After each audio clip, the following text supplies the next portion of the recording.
but actually I kind of try and reframe things, and I celebrate when I get a declined pitch. If they look at your email and they see that you're someone who's not worth nurturing a relationship with, they're just not going to respond. So actually, when you do get a response and a polite no, it kind of shows you actually that the editor feels like there's maybe something there. Hello there, I'm Sarah McCluskey, and this is Research Adjacent. Each episode, I talk to amazing research adjacent professionals about what they do and why it makes a difference. Keep listening to find out why we think the research adjacent space is where the real magic happens. This week my guest is marine conservation writer Melissa Hobson. When I spoke to her, she had just had her first byline in The Guardian, a story about kelp restoration. It joins a growing collection of work for big name publishers like National Geographic and Lonely Planet. And as her LinkedIn bio says, she just wants to write stories about cool fish. I actually met Melissa through the Being Freelance community rather than the research adjacent world, although she's definitely one of us. I think that getting into science writing is something that a lot of research adjacent folks secretly aspire to, so I was keen to find out what it really takes. Spoiler alert, it takes a lot of no's to get to that National Geographic yes. Interestingly, Melissa is not a scientist. She began her career in PR and initially started as a travel writer before realising that her love of diving was actually a love of the ocean and marine biology. As you'll hear though, her background means that she doesn't make assumptions about what the audience knows, asking probing questions that a scientist might not think of. We also have an honest chat about the challenges of being caught up in both the relentless news media cycle and the academic publishing world with its embargoes and long lead-in times. Being a freelance writer is clearly not for the faint-hearted, but it's something that Melissa handles with grace and cheerful resilience. Make sure you check out some of her work in the links in the show notes and listen on to hear her story. Hello Melissa, thank you so much for joining us. And could I start by asking you to tell us a bit about what it is that you do? Yeah, thanks for having me. So I'm Melissa Hobson. I'm a freelance writer, and I focus on marine conservation and sustainability is my main niche. That sounds really interesting. As somebody who lives near the coast as well, I could just ask you lots of questions about that. But how did you get into doing that kind of work? Yeah, so my background actually is in PR and communications. So I worked in London for a long time for a couple of different PR agencies. I also worked in-house at Cancer Research UK on their PR team.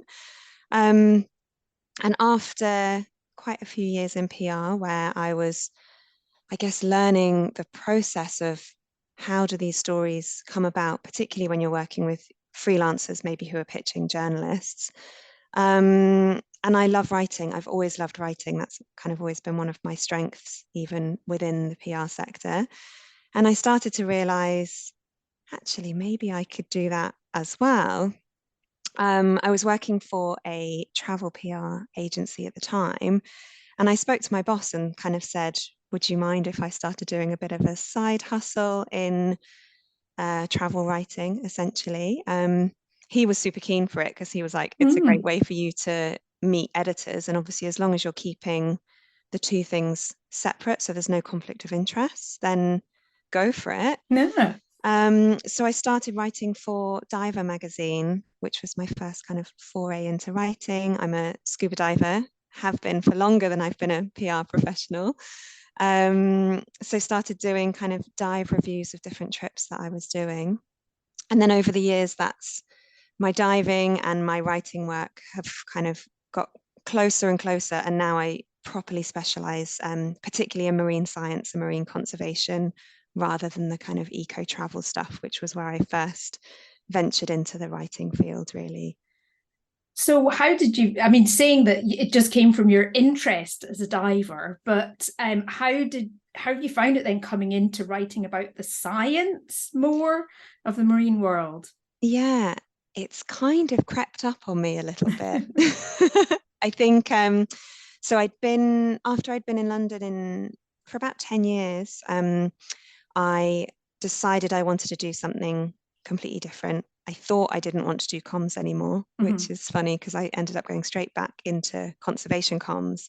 But I quit my job, I left London, and I ended up volunteering with Marine Megafauna Foundation, which Mm. is a marine charity based out in Tofu in Mozambique. Mm. So there, I was still doing the comms work, but I was really seeing the impact of their science. I was getting to go out on the boats. I was trained to help them with a little bit of their field work as well.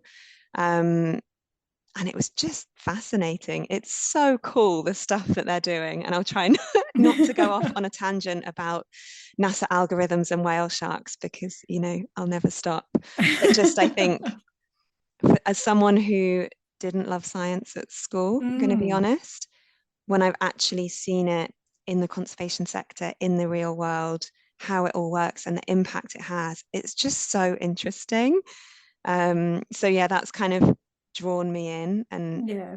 a part of my job that I love now is being able to just grill marine scientists or marine biologists and be like, tell me all about this cool thing that you're doing. And then translating that into kind of proper English, something that regular people that maybe don't know the jargon and the scientific terms will understand and find interesting. And have you found that in doing that, I think a lot of people will be surprised that your background's not in science and that you didn't like science at school? Because I think there's this sort of underlying assumption that if you want to be a science writer, you should be a scientist. How has that worked out for you? Do you think it's been an advantage, a disadvantage? Yeah, I mean, I think there's going to be pros and cons of both. I have a good friend, Sam Andrews, who is a science writer as well, and she Mhm. comes from the science background. She's a marine biologist and a writer. And I think there's a benefit maybe if you're wanting to do a real deep dive into, I don't know, having someone help kind of write papers with you or something that's really nitty gritty and you need Mhm. to know all the how to do the referencing and that kind of jazz. Although that said, I'm working on a literature review at the moment, which will be probably a little bit of learning as I go, but super interesting. But I think the benefits of working with someone who's not a scientist by background is there's a little bit of distance and a little bit of a pause between the acronyms and the jargon Mm. and all the science speak that I think sometimes we assume knowledge in the Mhm. general kind of public. Um, I know definitely, for me, I'm really interested in the sustainability and the conservation sector, and I've got to know it really well. So I've got a really good baseline knowledge of a lot of different areas. But if someone's asking me to write something specific, where I don't know all of these sciencey terms, Mhm. I have to really drill into it and kind of get them to, yeah, translate, what do you mean? Yeah. Would my dad understand? Would my auntie understand? And I think sometimes if you come from a science background, you might find it a bit less natural to do that and to stop and Yeah. kind of question because, I've always talked about blue carbon and carbon sequestration and this, that, and the other. And surely everyone understands what that means because all of my colleagues at my conference understand what that Yeah. means. So I think for me, that's where I feel I kind of add value is Mhm. being able to understand the topic, but also have enough distance to know maybe when other people wouldn't and need a bit more explanation. Yeah, that makes a lot of sense. And I think you've hinted at some of the places that you've written for. What pieces or stories are you particularly proud of that you've done? Um, so I had my first byline in the Guardian yesterday, which was super Wow. exciting. One of those publications that I'd not even been brave enough to pitch for a long time. So Yeah. when I pitched them and I didn't hear anything, oh no, I pitched one editor and it wasn't the quite right fit for their section. Mhm. So I tried the environment team. I didn't hear anything for maybe a week or so. I nudged them. I didn't hear anything for a week or so. And I was kind of about to go, oh, okay, they're obviously not interested. People in publications like that are inundated with pictures. Mm-hmm. So then hearing back, I'd gone to my email specifically to say, haven't heard from you, so I'm going to take this idea elsewhere, but, thanks anyway. And had an email from them introducing me to their oceans editor who wanted to run the story. And I was like, this is insane. Yay. But I think the nicest thing actually about that piece, which, as I say, it went live yesterday, and it's about a guy that's doing some grassroots kelp restoration work down Mm. in West Sussex. And he has done it all off his own back. He had a little crowdfunder that had raised about £3,000 or £4,000. Mm-hmm. I checked this morning and he's on about Oh, £13,000 since wow. yesterday. Like the donations just started flying in. And I think that's what I love about comms.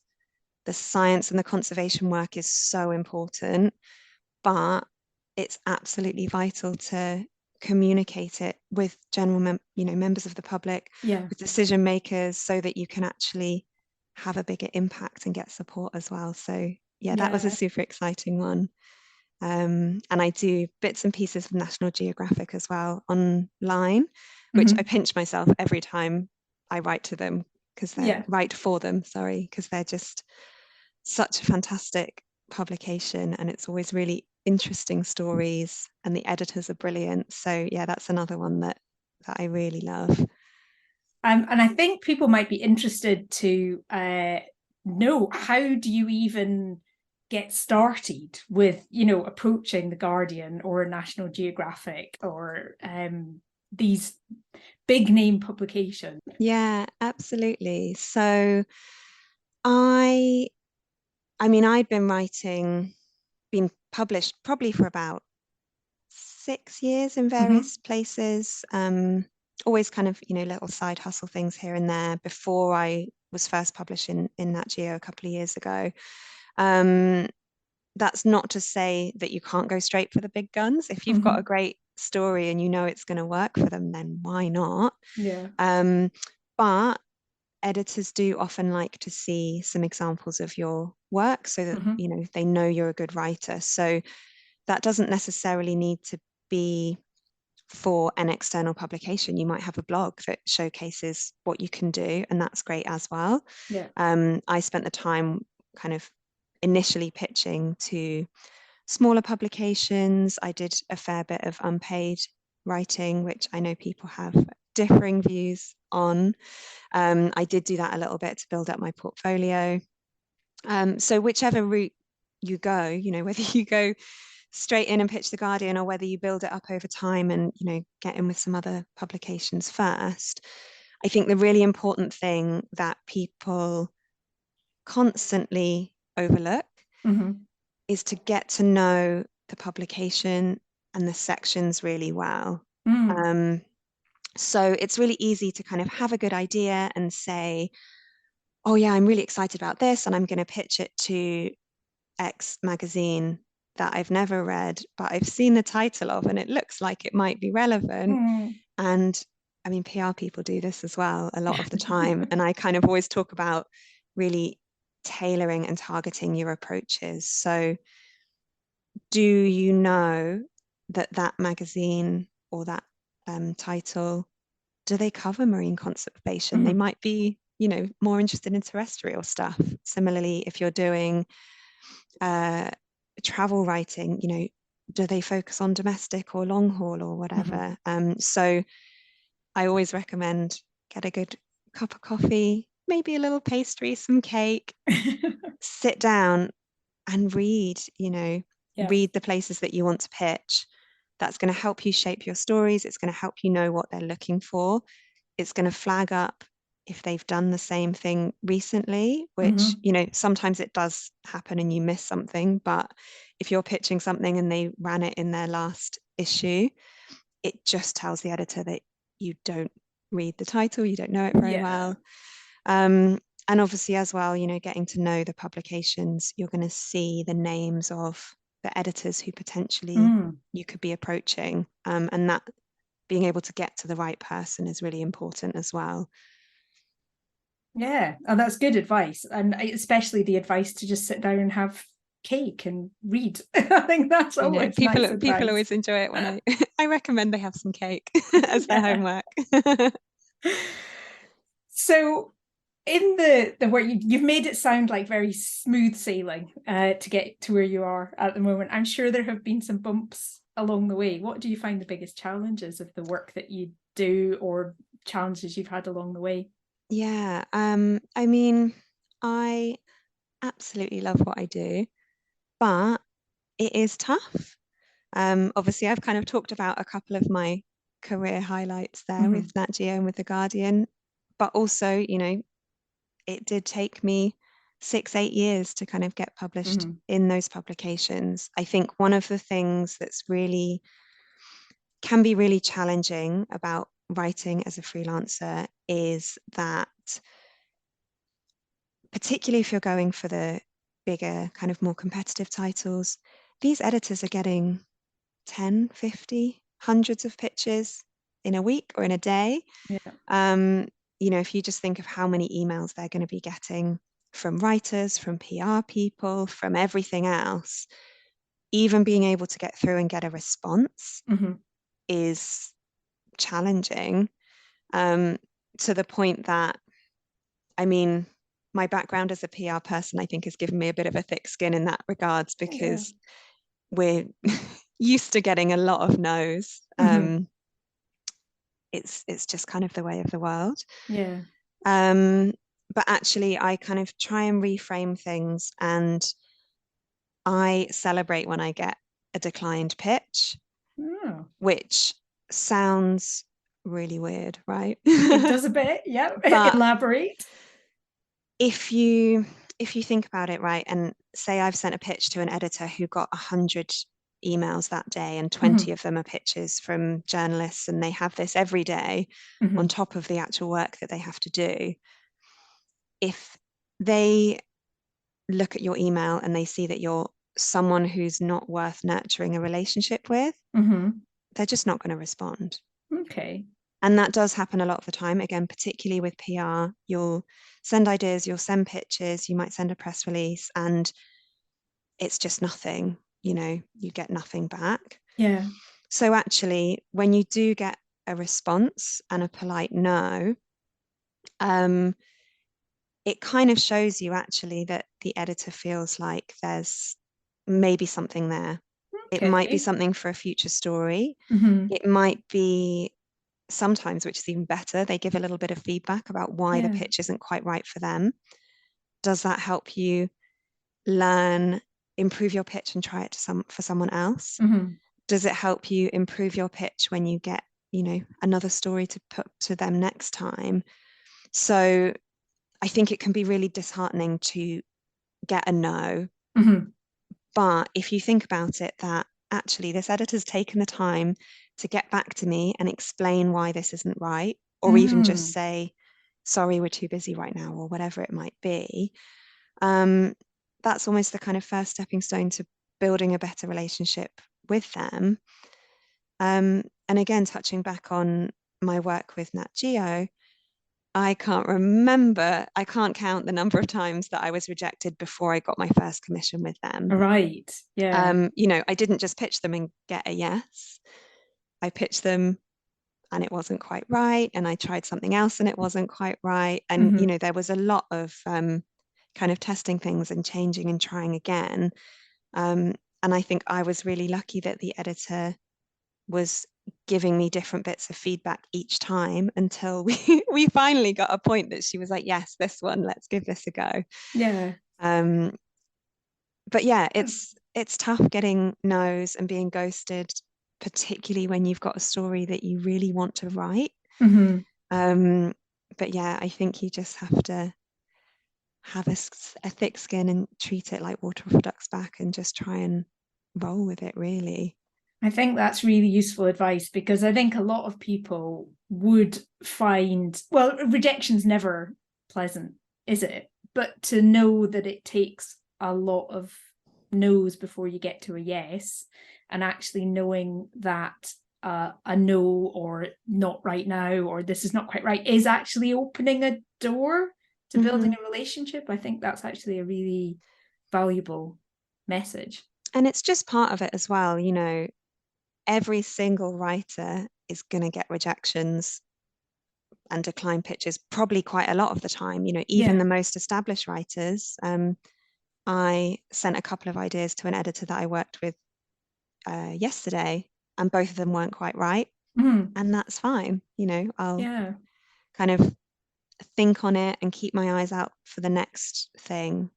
And sometimes it can be, I've sent a pitch before, the title that I've, worked with quite a lot, and they said, oh, really sorry, the editor was so swamped at that point that she was like, I Mm. just can't take on another story. Yeah. And it might have been if I'd had that story a week earlier or a week Yeah. later or whatever, then maybe Yeah. they would have taken it. I don't know.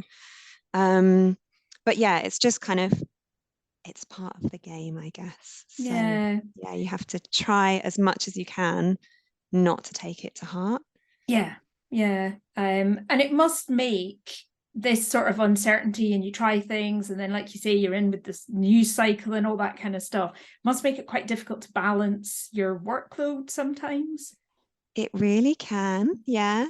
I mean, so some of the stories that I've worked on, you might take months, Mm-hmm. weeks before someone actually gives you an opportunity to write it. And with some types of stories, that's fine because it's maybe not something that's particularly timely. Sometimes, I mean, the tightest turnaround I've had was something that I pitched uh, one day, and I think they'd actually declined. They declined it, and then they came back to me the next day saying, actually, the higher ups do like it, and could you Mm. turn it around today? Oh my goodness. And that was doing the interview with a couple of scientists that I needed to speak to, writing it up, filing it, and dealing with the edits as well. So All in one day. Oh my all in goodness. all in one day. It was a little bit of a hurricane. Um, so yeah, you can have everything, and you don't always know sometimes. I was worked on a story recently. A marine biologist came to me with a study that had just come out, and because it was already published, but it hadn't yet got any press, Mm-hmm. um, often I try to work on papers that haven't yet been published because then Mm-hmm. you have time to pitch them and write them up and get them live when the paper's embargo Yeah. lifts. This one had already gone live, so sometimes that can kind of change how receptive editors are to Mm-hmm. it and also how timely they feel it is Yeah. because it's not, there's not an upcoming embargo anyway. So I said to this guy, um, you know, super interesting. Let me speak to a few of my contacts. And I was kind of managing expectations in the sense of, I don't know who might be interested. And I don't, obviously you kind of have your inklings. And sometimes this kind of thing can take a while to turn around. Mm-hmm. I pitched to an editor who had already told me they were busy the week before and Yeah. just, so I kind of said, assuming this is a no, but just giving you first refusal. And they came straight back. They wanted it. And I think I filed it 2 or 3 days later. Oh. And the scientist obviously was like, and this is a slow turnaround. I was like, no, this doesn't always happen. But it does make it hard to plan things because Yeah. if you're pitching a story, will they get back today and want it tomorrow? Mm-hmm. Will they get back in a week and want it that week when you're planning to take some time off or you've got Yeah. another project from, I do editorial, but I do Mm-hmm. kind of corporate writing as well. So it's a bit of a juggling act, Yeah. Sounds and like it. something that I think is, yeah, always trying to balance. Yeah. Oh well, this that might lead to the answer to my next question. But I always like to ask my guests, if you had a magic wand and an unlimited budget, what would you change about the world that you work in? Perhaps it's that kind of stability of work. Yeah, I mean, if I had an unlimited budget in my own buffer, that would be Ooh, amazing because then yeah. we've talked before about scarcity and abundance mindsets, and I think that can definitely affect the way you work. Mhm. I think in the writing, I probably have a kind of couple of different rabbit holes that I could go down Mm, in terms of this question. One of them, I think, in the writing sector, most publications have really rubbish budgets mm, to the point that a lot of writers will have to supplement editorial work with other types of writing. yeah. Um, I mix it up because I love a bit of variety. Um, and also, writers, a lot of journalists leave the sector and move into PR or comms because the stability of the income is a challenge. Yeah. So I think transparency of rates, Yeah. increasing rates so that they are, maybe more fair for the type Yeah. of work that is involved. Um, Obviously, again, that's publication to publication. Yeah. Some places pay well, some places don't. Being a freelancer, I try to avoid pitching the places that, you know, don't pay as well Yeah. because Of it's not going to course. be worth my time. Yeah. Um, but also that question, I guess, in terms of unlimited budget, for me, working in the conservation sector Hmm. is, I mean, every charity's eyes would light up, right, Yeah. if there was a huge budget coming their way because it's so challenging to get the funds that you need. But I think one of the things, particularly that conservation organizations stumble across a lot of the time, is that you might get a really generous donation, Hmm. but often it's restricted funding. Mm. Yeah. So I think that's something that if I had the ability to change that, or even to make donors aware that when they're restricting their funding to a certain type of work, and Hmm. usually it's the sexy stuff because they want to Yeah. say how many seahorses they've saved or how many manta rays they've tagged or whatever it might be, those are really appealing statistics. Hmm. But all of that work can't happen if the charity can't pay their internet bill, can't Yeah. pay their staff a fair wage, all those kind Yeah. of things. So yeah, a bit of a bit of a tangent there, but I think kind of talking about unlimited budgets really merits a discussion around restricted and unrestricted funding because Mm. at the end of the day, if you're donating to these organizations, you should trust that they're the experts in how to best use those funds. And I think it's Yeah. really sad that a lot of people, you know, maybe think they know better because they have the wealth to be able to donate. So Yeah. Yeah. that's Oh, that's a really important point. Yeah. Really useful thing for people to think about. So, to start wrapping up our conversation, are there any other people who work in the same kind of world as you that you think are doing great things at the moment? yeah, there are so many. I've mentioned Sam already, who is an ocean writer with a science background. Hmm. Excuse me. And she runs Ocean Oculus, Hmm. which is worth checking out. Yeah. There's also a couple of writers who I guess are my career goals. Mm. Melissa Christina Marquez is a science writer. She comes from the marine biology background and she's a Hmm. shark expert. Mm. And she writes regularly for Forbes and, titles like that. And I think her work is fantastic. Um, there's also a guy called Jason Bittel. Hmm. Bittel? I don't know how you pronounce his surname. That's embarrassing. And he does a lot of work with National Geographic and the animals Hmm. team. He's had his own book out.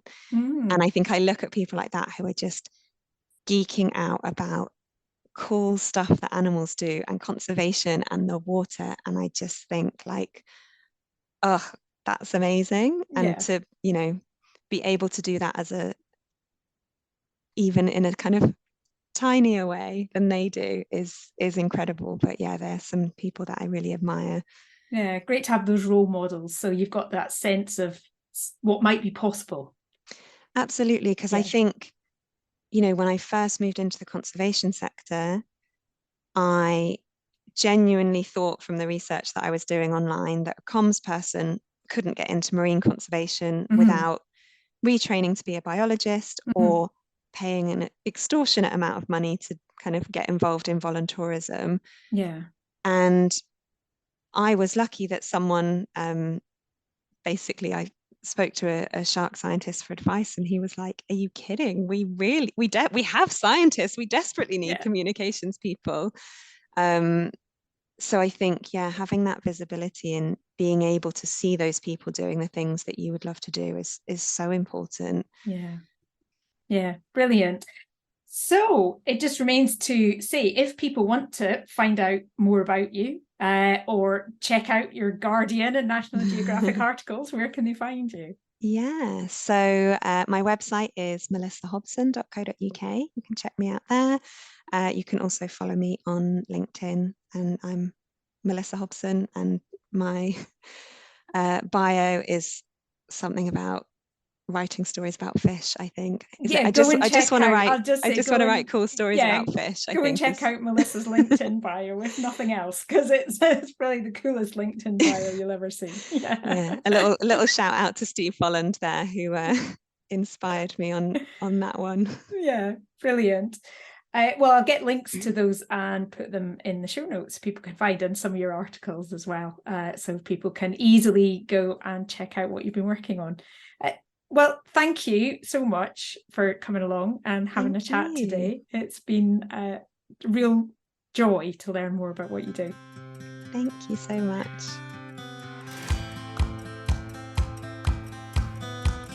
Thanks for listening to Research Adjacent. You can find show notes and other episodes at researchadjacent.com. I would absolutely love to hear what you think of the show, so please get in touch. You can drop us a message via researchadjacent.com or find us on social media at resadjacent. And if you've enjoyed the show, please think about sharing it, subscribing or leaving a review so that other people can find us too. Research Adjacent is presented and produced by Sarah McCluskey, and you, yes you, get a big gold star for listening right to the end. See you next time.